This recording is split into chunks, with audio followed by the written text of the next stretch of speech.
Salut tout le monde, bienvenue sur ma chaîne YouTube. Aujourd'hui, on parle de conseils pour réussir au cégep. Alors, premièrement, il faut se préparer pour ces cours.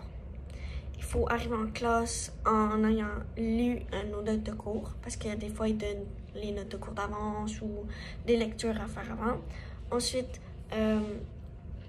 consulte ton livre. Si tu sais que t'es rendu le cours 10, puis que tu sais déjà les pages à lire, lis tes pages en avance. Arrive à l'heure. Sinon, pendant le cours, prends des notes. Les notes, c'est le plus important. Au cégep, c'est vraiment le plus important. Je vous le garantis. Prenez des notes. Comme ça, quand vous allez avoir fini le cours, vous allez pouvoir relire vos notes, étudier avec ces notes-là. Ensuite, gère ton temps. Dans le fond, garde-toi du temps pour toi, mais pas trop.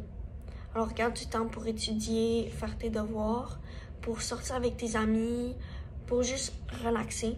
Parce qu'on a tout un moment où est-ce qu'on veut juste relaxer. Ensuite, prendre soin de toi. Et c'est ça. Fait qu'il faut comme toute ta école, prendre soin de toi, amis, aussi dormir. Il faut vraiment dormir. Ensuite, pour un autre conseil, ce serait d'étudier efficacement. Alors, ce que je veux dire par là, c'est d'avoir un espace juste pour étudier, pour faire tes travaux d'école, des trucs comme ça. Par exemple, le lit, ce n'est pas une très bonne idée. Je sais que plusieurs d'entre vous étudient dans le lit, font des devoirs dans le lit, des trucs comme ça. Mais techniquement, quand tu es dans ton lit, tu dis à ton cerveau que tu es fatigué, que tu veux relaxer. Alors, je pense que c'est pas la meilleure technique pour étudier. Alors, vraiment avoir un bureau où est-ce que tu étudies, tu fais des trucs. Ensuite, il faut vraiment planifier. Alors, planifie quand tu dois remettre tes travaux. Planifie, mettons, aujourd'hui, je fais telle page à telle page d'études. Avant ton examen, étudie pas la veille. C'est pas une technique d'étude.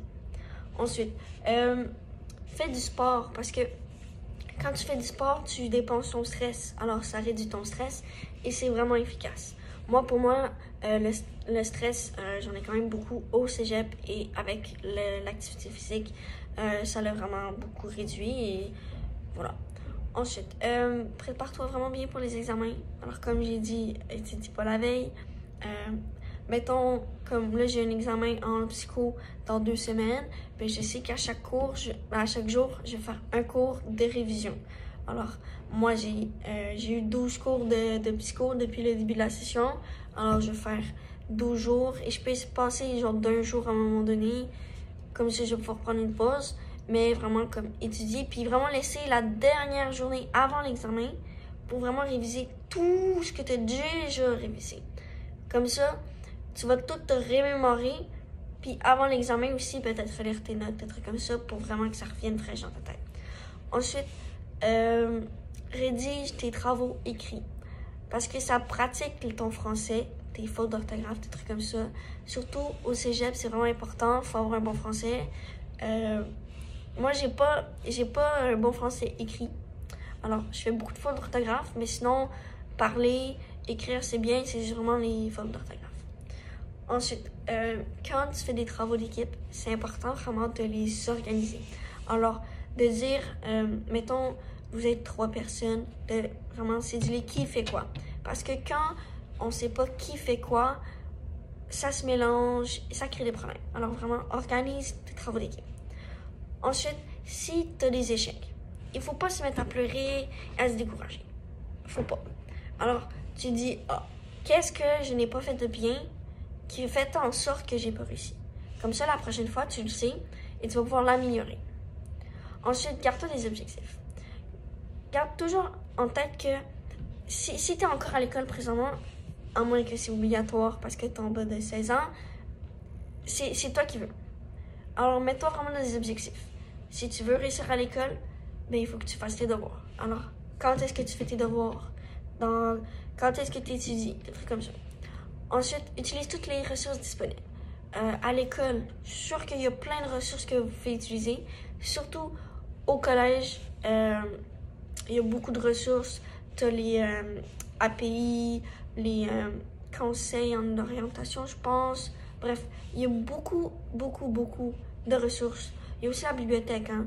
Vous pouvez aller à la bibliothèque si vous avez une bibliothèque au collège ou dans votre école. Vraiment aller fouiller ce qu'ils ont. Parce que peut-être que vous apprenez quelque chose en classe.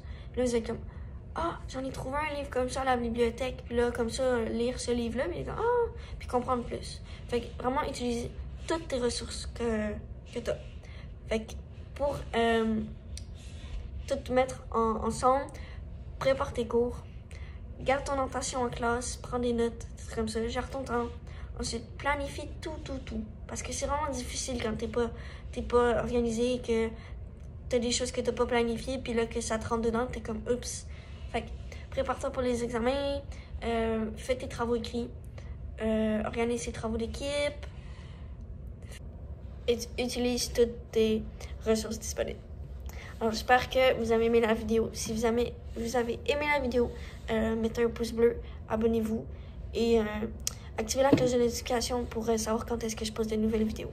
Alors, moi, je poste des vidéos chaque lundi. Alors, j'espère vous voir lundi prochain. Alors, bye bye.